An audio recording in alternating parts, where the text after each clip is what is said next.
साधारणपणे अधिवेशनात आपण पाहिलं असेल, गेले 2 दिवस आम्ही अनेक विषय मांडत आहोत. विधिमंडळात सहभाग घेऊन आमच्या स्थानिक जनतेचे असतील, मतदारसंघातल्या किंवा संपूर्ण महाराष्ट्राचे विषय असतील, हे मांडत आहोत. विरोधी पक्ष म्हटलं तर जे काही घडामोडी होतात त्याच्यावर भाष्य करणं गरजेचं असतं. आणि हे करत असताना सरकारला सत्य परिस्थिती काय आहे ती आम्ही दाखवण्याचा प्रयत्न करतो. गेले 2 दिवस जी आम्ही मागणी करत होतो की लोणीकरजी यांनी आमची नाही, आमदारांची नाही, तर महाराष्ट्रातल्या तमाम शेतकऱ्यांची माफी मागावी, ही आमची मागणी कायम आहे आणि त्याच्यावर आम्ही ठाम आहोत. आत्ता आपण अधिवेशनात हाऊसमध्ये पाहिलं असेल, काहीतरी स्पष्टीकरण द्यायचं, काहीतरी सांगायचं की नाही हे तोडून मोडून माझं वाक्य जोडलेलं आहे, मी असं बोलतच नव्हतो, हेतू माझा हा नव्हता, अमुक नाही तमुक नाही. आमची मागणी स्पष्ट होती की तुम्ही शेतकऱ्यांची माफी मागा, महाराष्ट्रातल्या तमाम शेतकऱ्यांची माफी मागा. ते काही मागायला तयार नाहीत. आणि जेव्हा आम्ही मागणी केली की शेतकऱ्यांची माफी मागावी लोणीकरजींनी, तर जणू काय संपूर्ण भाजपाची आणि एशनची गटाचंच पूर्ण भूमिका ही जे लोणीकर बोलले आहेत तीच आहे, शेतकऱ्यांबद्दल तसाच विचार करतात, असंच आमच्या अंगावर आले. असो, आम्ही 8 आमदार होतो, आम्ही हाऊस बंद पाडलं, कारण आमची मागणी हीच आहे की स्पष्टीकरण नकोय आम्हाला. बबनराव लोणीकरजी यांनी माफी मागावी, ती महाराष्ट्रातल्या शेतकऱ्यांची मागावी, बाकी काही आम्हाला त्यांच्याकडून ऐकायचं नाहीये.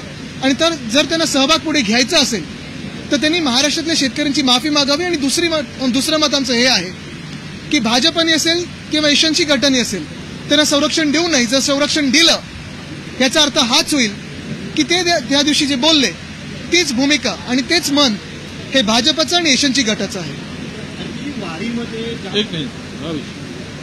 आज सभागृहामध्ये शेतकऱ्याचा अवमान करणारा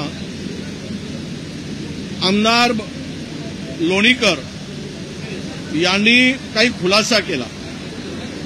आम्ही त्यावेळेस मागणी केली की तुम्ही शेतकऱ्याचा अपमान केला आहे, त्यामुळे तुम्ही पहिल्यांदा माफी मागा. ते माफी मागत नव्हते. ते खुलासा करताना सांगतात मी असं बोललोच नाही, हे माझं बोलणं तोडून मोडून दाखवलं. माझ्या हाडात शेतकरी आहे, माझ्या रक्तात शेतकरी आहे, माझ्या मांसात शेतकरी आहे. अरे तुझ्या मांसात आहे की हाडात आहे की रक्तात आहे, पण तो बोलून मोकळा झाला आहे. तर शेतकऱ्यांची माफी मागायचं सोडून ते आपला खुलासा करत होते. मी असं बोललो नाही. सगळ्या महाराष्ट्रातील लोकांनी बघितलं की त्यांनी जे म्हटलंय मोदी तुमचा बाप आहे हे ते सांगितलं त्या ठिकाणी.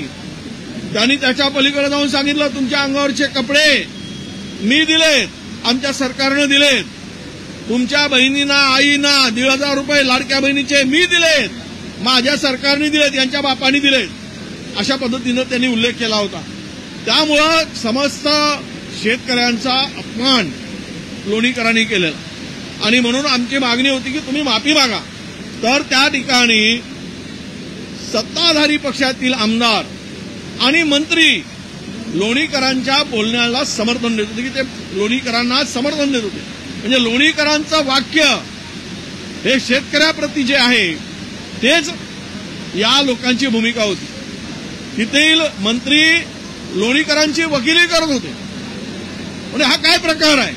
म्हणजे यांची भूमिका, लोणीकरांची भूमिका म्हणजे सरकारची भूमिका आहे का? लोणीकरांचं वक्तव्य म्हणजेच भारतीय जनता पक्ष आणि महायुती सरकार यांची सुद्धा लोणीकरांच्या म्हणण्याला दुजोरा आहे का? तर म्हणून आम्ही माफी मागा म्हणून मागणी करत असताना उलट ज्या केंद्र सरकारने हजारो शेतकऱ्याचा बळी घेतला मोदींच्या नेतृत्वातील, त्यांना येऊ दिलं नाही, आंदोलन करू दिलं नाही हरियाणा पंजाबमधल्या शेतकऱ्यांना, ते आम्हाला म्हणतायत की देशद्रोही आहे. म्हणजे उलटा चोर कोतवाल को दाटे.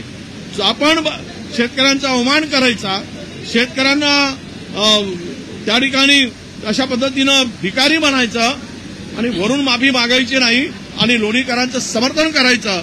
आज संपूर्ण महाराष्ट्राला कळून चुकलं आहे की लोणीकरांची भूमिका जी आहे तीच भाजपाची भूमिका आहे. म्हणून आम्ही माफी मागायसाठी त्यांना आग्रह केल्यानंतर त्या ठिकाणी सभागृह आज तहकूब झाला, परंतु लोणीकरांनी माफी मागितली नाही. हे शेतकऱ्यांचं दुर्दैव आहे. तर आम्हाला वाटलं होतं की भाजप त्यांना एकटं पाडेल, आणि त्यांना माफी मागायला लावेल. पण आता कळायला लागलेलं आहे की त्या दिवशी जे लोणीकर बोलले तीच भाजपची खरी भूमिका आहे. खरंच त्यांचं जे मन आहे ते शेतकरी विरोधी आहे. आणि जे मनीषा कायंदे यांनी परिषदेमध्ये एक मतदान केले की वारीमध्ये जे रोड शो आणि पथनाट्य केले जातात त्याच्या माध्यमातून अर्बन नक्षलवादी घुसले आहेत. ते वारीमध्ये तुळशीच्या रोपाच्या ऐवजी संविधानाचे प्रती देत आहेत आणि ब्रेन वॉश करण्याचा प्रयत्न. मला वाटतं अशा लोकांकडे लक्ष जास्त देऊ नका. ते पक्ष इथून तिथे जाणाऱ्या लोकांकडे आम्ही लक्ष देत नाही. आणि संविधान याबद्दल बोलणं जर अर्बन नक्सल असेल तर तुम्ही काय पूर्ण महाराष्ट्राला किंवा देशाला तुम्ही जेलमध्ये टाकणार आहात का? संविधान हत्या दिन कोणी साजरा केला? जरा आरशात बघावं आणि बोलावं. जाऊ दे, त्यांच्याकडे लक्ष नका देऊ.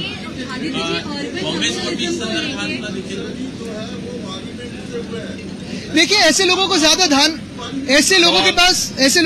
ध्यान न दे. अभी इस महाराष्ट्र में 700 से ज्यादा किसानों ने आत्महत्या की है पिछले 3 महीनों में, और उसी विषय पे हम लड़ रहे हैं. कहीं ना कहीं लक्ष्य विचलित करने के लिए ये जो लोग हैं जो संविधान को नहीं मानते हैं, संविधान बदलना चाहते हैं, संविधान खारिज करना चाहते हैं, यही असल में अर्बन नक्सल है और यही लोग अपने देश को धोखा है. छोड़िए, जिनको ज्यादा पार्टी में गांव नहीं है उनको.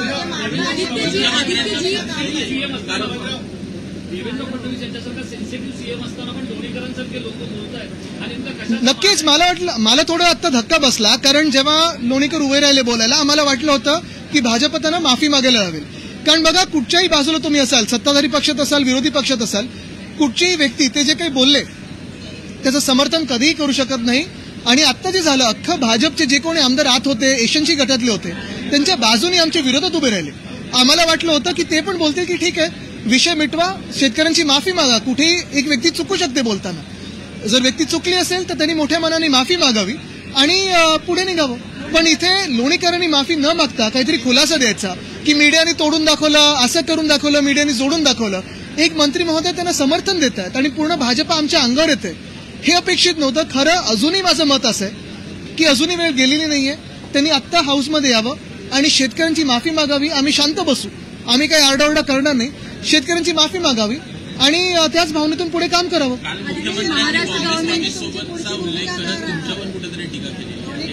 नाही, मी पाहिलं नाहीये ते सगळं जे काही बोलतात ते मी पाहत नाही.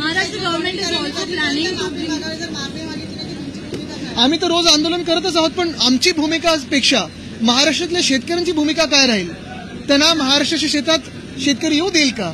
महाराष्ट्राच्या कुठच्याही कानाकोपऱ्यात शेतकरी जाऊ देणार का? हा त्यांनी विचार करावा. कारण जे ते बोलले ते भयानक वक्तव्य, हे खरं अर्बन नक्सल वक्तव्य. अर्बन नक्सलवाद को लेके सरकार एक विधेयक भी ला रहा है. जी, एक मिनट, उस पर छोड़ दीजिए. तो ये हिंदू धर्म क्या है मैं बताएंगे, जो खुद पार्टी बदलते हैं. छोड़ दीजिए, उनको हम ज्यादा ध्यान नहीं देते. अर्बन नक्सलवाद को लेकर सरकार एक विधेयक भी ला रही थी, पिछले बार भी ये विधेयक प्रेजेंट हुआ था. क्या इसको लेके हमने हमारी भूमिका स्पष्ट कर दी है. जो ये विधेयक लाना चाहते हैं, ये विधेयक सिर्फ विरोधी पक्ष के खिलाफ नहीं है, तो मीडिया के भी खिलाफ है. जो भी एक आवाज बनना चाहता है जनता की नाइंसाफ के खिलाफ, उसके खिलाफ है ये. तो हम तो विरोध करेंगे ही, क्योंकि ये अर्बन नक्सल के खिलाफ नहीं है, ये सरकार विरोधी जो भी लोग हैं उनके खिलाफ है, भाजपा विरोधी जो लोग हैं उनके खिलाफ है. सरकार के लोग ये भी फोटोज दिखा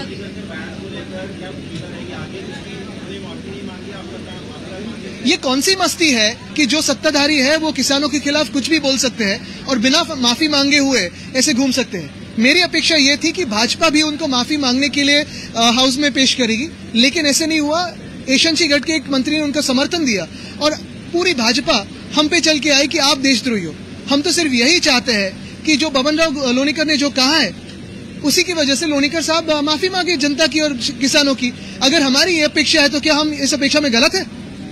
Those who are creating awareness in Ashadi Wari, the parties in ruling. Look, these people who are making such statements are trying to get headlines somewhere. Please ignore them. They have no importance in the socio-economic structure of Maharashtra, because these people are desperate for headlines, nothing else. They don't think twice before speaking.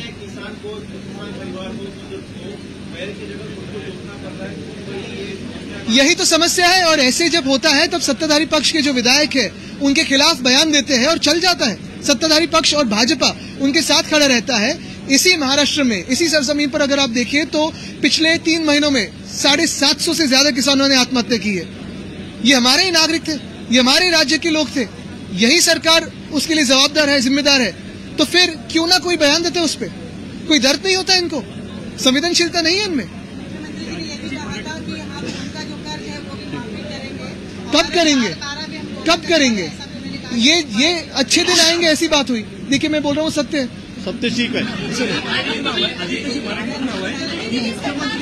Shinde असताना ते म्हणायचं की हे शेतकऱ्यांचं सरकार आहे, मात्र आता बबनराव लोणीकर असतील किंवा शेतकऱ्यांबाबतची बघा, हे जे आमदार असं बोलतात त्यांना एक एस्केप रूट मिळालेला आहे की शेतकऱ्यांचाच मुलगा आहे मी किंवा काय.